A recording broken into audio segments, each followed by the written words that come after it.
Professor Javed शहर में खोजी गई क्लियोपेट्रा की दासी की कब्र के बारे में बता रहे थे और यह भी बता रहे थे कि 4 लोग उसके साथ रहेंगे। यह सब सुनकर शनाया की खुशी का कोई ठिकाना नहीं था, क्योंकि ऐसी चीज़ों में उसे बहुत दिलचस्पी थी। जल्दी सब ट्रिप के लिए तैयारी करने लगे और फिर एक के बाद एक बस में बैठकर बस के चलने का इंतज़ार करने लगे। प्रोफेसर जावेद भी बस में बैठने वाले थे, तभी उनके पास एक जूनियर प्रोफेसर आया और उसने कहा, आपने सुना क्या? कल वहाँ जो कंस्ट्रक्शन मैनेजर काम कर रही थी, जिसने उस फर्श को तोड़कर कब्र की खोज की थी, उसकी सांप के काटने की वजह से मौत हो गई। वो काफ़ी कम उम्र की थी और उसका इसी तरह से मरना काफ़ी शॉकिंग है। वहाँ जो भी हो रहा था वह प्रोजेक्ट अब बहुत लंबा खींचने वाला है। प्रोफेसर जावेद ने कोई खास रिएक्शन नहीं दिया। भगवान उसकी आत्मा को शांति दे, और अगर प्रोजेक्ट लंबा खींच रहा है तो हमारे लिए अच्छा ही है। उस कब्र की जांच करने के लिए हमारे पास काफ़ी वक्त होगा। यह कहकर वह बस में बैठ गए और फिर बस उसे कब्र की तरफ रवाना हो गई। वहीं घर पर विजय, जो थोड़ी सी बेचैनी हो रही थी, जो क्यों हो रही थी उसे भी नहीं पता था। तकरीबन 1.5 घंटे के सफ़र के बाद एक जंगल में से होते हुए उनकी बस पत्थरों के एक टूटे हुए ढांचे के पास आकर रुक गई। धीरे धीरे सब बस से उतरकर बाहर आ गए। यहाँ से उन्हें एक छोटी पहाड़ी की चढ़ाई चढ़नी थी। वहाँ तक जाने वाली सीढ़ियाँ पत्थर की बनी हुई थी। जहाँ पर क्लियोपेट्रा की दासी की कब्र मिली थी, वह जगह इस पहाड़ी के ऊपर थी। नीचे पत्थर के टुकड़े पहले सभी को साधारण लगते थे, मगर अब यह भी अपने आप में एक कहानी बयां कर रहे थे। यह पूरी जगह क्लियोपेट्रा की दासी की कब्र मिलने से पहले एक टूरिस्ट स्पॉट हुआ करता था।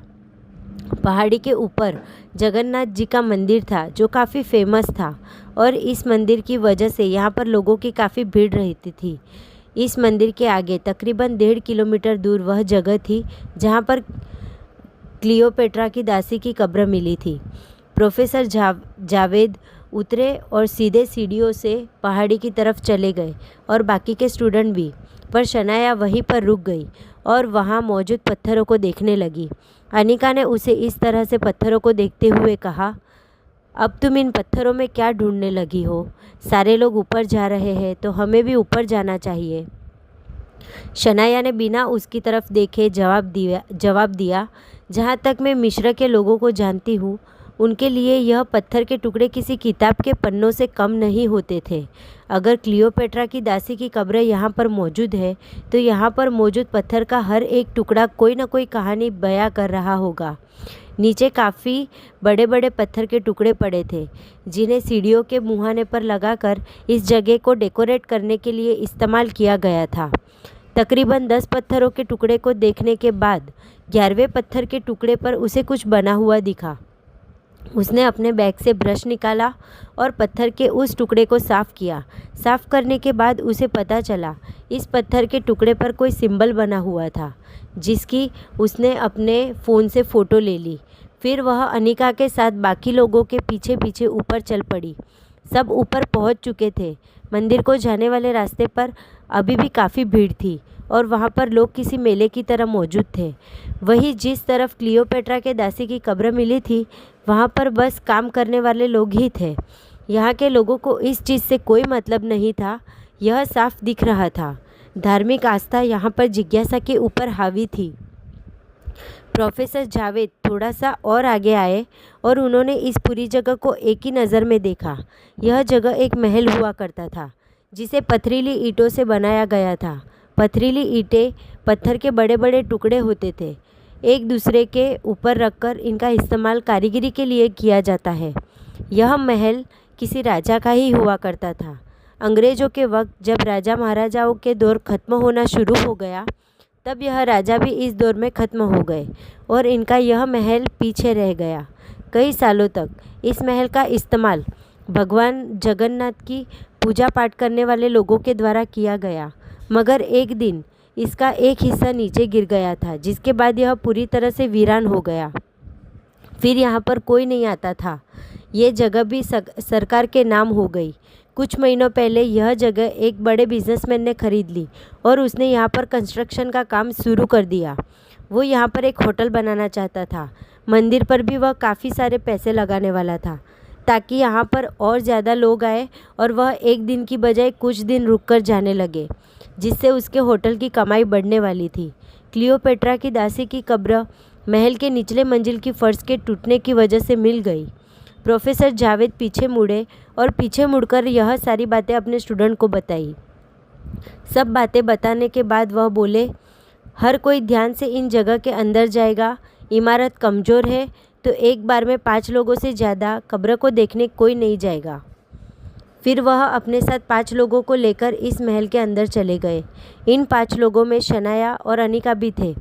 लोगों के कामकाज के बीच यह महल काफ़ी साधारण लग रहा था, लेकिन जब वह लोग उसी हिस्से तक आए जो फर्श के नीचे मौजूद थी, तब यह महल पूरी तरह असाधारण लगने लगा। नीचे सीढ़ियाँ थी, फिर एक गुफा और फिर हॉल। उस हॉल में 12 दरवाजे थे। कब्र इनमें से एक दरवाजे के पीछे मौजूद थी। उस दरवाजे पर काफ़ी सारी लाइट्स लगी हुई थी जो यहाँ पर काम करने वाले लोगों ने ही लगाई थी। रास्ते से पत्थर के टुकड़े हटा दिए गए थे ताकि किसी को आने जाने में दिक्कत ना हो। प्रोफेसर जावेद बाकी के लोगों के साथ नीचे उतरे और इस हॉल को चारों तरफ से घूम कर देखा। यह काफ़ी बड़ा हॉल था और इस पूरे हॉल में अलग अलग तरह की नक्काशी बनी हुई थी। यह नक्काशी इस जगह को पूरी तरह से मिस्र के तौर तरीके में ढल रही थी। शनाया इन्हें देखते हुए कहा, यह तो एक खोजी के लिए खजाने से कम नहीं। यहाँ पर बहुत कुछ है जिस पर रिसर्च की जा सकती है। प्रोफेसर जावेद ने हॉल की स्ट्रक्चर अच्छे से देखी और फिर ऊपर महल की तरफ देखते हुए कहा, इस महल की कारीगरी भी अब अपने आप में अलग लग रही है। यह हॉल काफ़ी बड़ा है और इसमें एक पिलर भी नहीं है, लेकिन फिर भी इस पूरे हॉल के ऊपर यह महल कई सालों तक खड़ा रहा। यह किसी अच्छे कारीगर की ही निशानी है। महल पहले यहाँ नहीं था, पहले बस यही हॉल था और फिर इसे ऊपर से बंद कर दिया गया। इसके सैकड़ों सालों बाद महल को बनाया गया और जिस किसी ने भी इसके ऊपर महल बनाया उसे नहीं पता था इसके नीचे क्या है या फिर इस तरह का स्ट्रक्चर है। उन्होंने अंदाज़ा लगाया। शनाया ने भी एक बार स्ट्रक्चर को देखा और फिर ऊपर की तरफ देखते हुए कहा, शायद आप सही कह रहे हैं, इसलिए यह हॉल महल से जुड़ा हुआ नहीं लग रहा। फिर उसने सभी 12 दरवाजे को देखा। इन 12 दरवाजा को देखकर वह बोली, मिस्र के लोगों का हमेशा से मानना था हमारी दुनिया के अलावा और भी कई सारी दुनिया है जिनकी संख्या कुल 12 है। इनमें मौत की दुनिया, स्वर्ग की दुनिया और भी पता नहीं किन किन दुनिया के नाम उन्होंने लिखे हुए हैं। यहाँ पर मौजूद हर एक दरवाज़ा किसी एक दुनिया को बता रहा है। उसने दरवाजे के ऊपर देखा तो वहाँ पर कुछ नंबर लिखे हुए थे जो मिस्र की भाषा में लिखे हुए थे और संयोग से वह शनाया को पढ़ने आती थी। उसने कहा, दरवाज़ों के ऊपर नंबर लिखे हुए हैं। इन नंबर को पढ़ते हुए वह क्लियोपेट्रा की दासी की कब्र वाले दरवाजे पर पहुंची तो वह बोली, और यह 9 नंबर का कमरा है। 9 नंबर को वह मौत की दुनिया से जोड़ते हैं। उसने सबकी तरफ देखते हुए कहा, क्लियोपेट्रा के दासी की कब्र इस दरवाजे के पीछे मौजूद है तो शायद उनका मानना होगा अगर वह कब्र को यहाँ पर रखते हैं तो उसकी मुलाकात मौत की देवी से जल्दी होगी। जितनी जल्दी उसकी मुलाकात होगी उतनी जल्दी उसके अच्छे और बुरे कर्मों का फैसला होगा। शायद वो लोग चाहते होंगे क्लियोपेट्रा की दासी जितनी जल्दी मौत की देवी से मिले उतना ही बढ़िया। प्रोफेसर जावेद ने मन ही मन में शनाया की तारीफ़ की और फिर वो 9वें दरवाजे की तरफ चल पड़े। शनाया को काफ़ी चीज़ों की जानकारी थी और उसकी दिलचस्पी भी इन सब चीज़ों में काफ़ी ज़्यादा थी। प्रोफेसर जावेद अपने कुछ स्टूडेंट के साथ अंदर आ चुके थे। उनके ठीक सामने क्लियोपेट्रा की दासी की कब्र थी जिसे सोने के रंग वाले एक ताबूत में रखा गया था। इस ताबूत के नीचे काफ़ी कुछ लिखा गया था मगर वह क्या था यह कोई नहीं पढ़ पा रहा था। शनाया ने भी पढ़ने की कोशिश की थी मगर उसे यह लैंग्वेज नहीं आती थी। ताबूत के ऊपर दोनों हाथ क्रॉस के रूप में जोड़ी हुई एक औरत थी। उसके ठीक पास एक हथियार था जो मौत की देवी के पास होता है, एक लंबा डंडा जिसके आखिर में एक तेज़ धारदार नुकीले आकार का खंजर लगा हुआ था। कब्र को खोल दिया गया था। इससे पहले जिस किसी ने भी कब्र को देखा होगा उसी ने यह कब्र खोली थी। ताबूत के अंदर एक मम्मी थी, पट्टियों से बनी हुई लाश। उसके आसपास ढेर सारा सामान पड़ा हुआ था। इस सामान को किसी ने हाथ नहीं लगाया। प्रोफेसर जावेद के पास यहाँ पर किसी भी चीज़ को देखने की और छूने की इजाज़त थी, इसलिए वह आगे आए और उन सामान को उठा कर देखने लगे। इनमें शरबत के प्याले, खाने के लिए बर्तन, एक अजीब सा नक्शा, फिर कुछ ऐसा सामान था जो किसी सफ़र में काम आता था। यह सब कुछ उसमें था।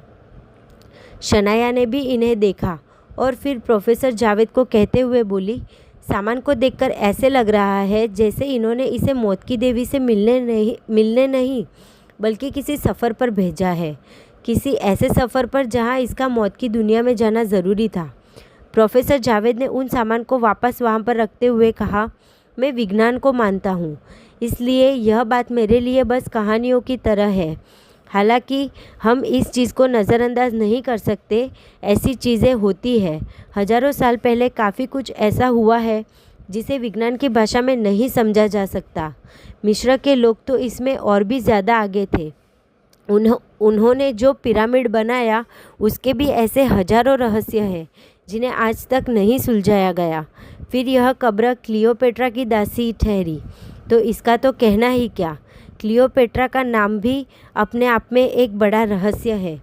शनाया भी सामान को छू सकती थी तो उसने नक्शे को उठाया और उसे देखने लगी। इस नक्शे में समंदर, जंगल, पहाड़, रेगिस्तान, न जाने क्या कुछ बनाया गया था। तकरीबन 1 फुट की चौड़ाई और लंबाई वाले प्लेट पर बने इस नक्शे में तारों को भी दिखाया गया था। उन तारों के बीच एक बड़ा सा चक्कर था जो किसी सूरज की तरह दिखाई देता था, मगर यह सूरज नहीं था। शनाया ने उस चक्र को देखते हुए कहा, यह किसी धारदार हथियार की तरह लग रहा है और जिस तरह से नक्शे में रखा गया है उससे पता लगता है कि इसकी आखिरी मंजिल थी। फिर उसने नीचे देखा तो उसे बादल से बने हुए दिखाई दिए और फिर वहाँ पर वह औरत दिखाई दी जिसके हाथ में मौत का हथियार था।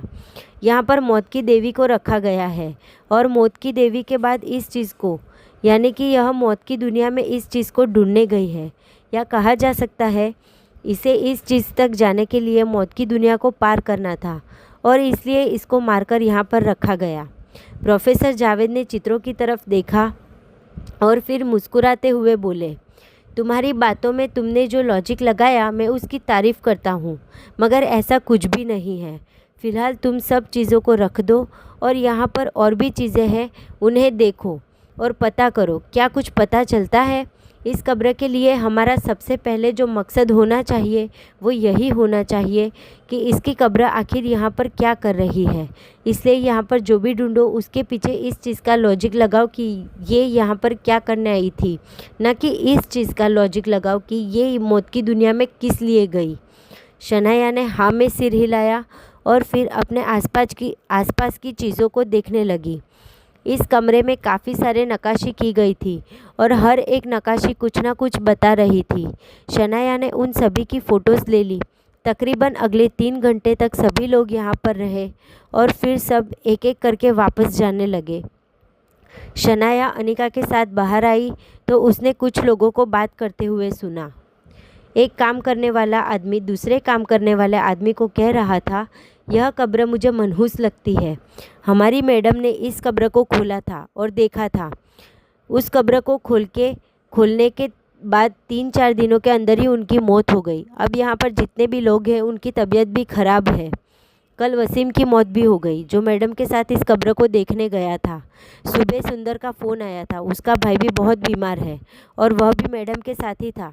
जो लोग भी कब्र को देखने के लिए मैडम के साथ गए थे वह सब या तो मर गए हैं या फिर बुरी हालत में है। दूसरे आदमी ने उसका जवाब देते हुए कहा, अच्छा हुआ मैं मैडम के साथ नहीं गया और मुझे यहाँ पर काम भी नहीं करना। मैं आज ही बॉस को कह देता हूँ मुझे यहाँ पर काम नहीं करना। मेरे बीवी बच्चे हैं और मैं मरना नहीं चाहता। दूसरे आदमी ने भी यही कहा और फिर दोनों वहाँ से चले गए। उनके जाने के बाद अनिका ने शनाया को कहा, तुम्हें क्या लगता है ये लोग सच बोल रहे थे? शनाया ने ना में सिर हिला दिया, बिल्कुल नहीं। हालांकि मैं इन चीज़ों को जल्दी से सच मान लेती हूँ, लेकिन मुझे नहीं लगता इतना कुछ भी हो सकता है। श्राप जैसी कोई चीज़ मुझे यहाँ पर नहीं दिखी। अगर दिखी होती तो मैं इसे सच मान लेती। अनिका ने अपने दिमाग को जोर लगाते हुए कहा, पर यार, श्राप जैसी चीज़ मिस्र में बहुत प्रचलित थी। अगर उन सभी लोगों की मौत हुई है तो हमें इसके पीछे की वजह श्राप को मान सकते हैं। तो इसका क्या मतलब है? क्या हमारे भी 2-4 दिनों में मौत हो जाएगी? अनिका ने शनाया को डराने के लिए यह सब कह रही थी, जबकि उसका यह मानना बिल्कुल नहीं था। शनाया ने उसकी तरफ देखा और उसे घूरते हुए कहा, अगर तुम्हारी बकवास हो गई हो तो हम चले यहाँ से। मुझे बहुत भूख लगी है, कुछ खाने पीने का देखते हैं। शनाया बोली और फिर वह अनिका के साथ वहाँ से चली गई। बातों ही बातों में दोनों ने काफ़ी कुछ सच कह दिया था, जिसका पता फ़िलहाल दोनों को नहीं था। सब चले गए थे, मगर प्रोफेसर जावेद अभी भी कब्र के पास मौजूद थे और उसकी जांच कर रहे थे।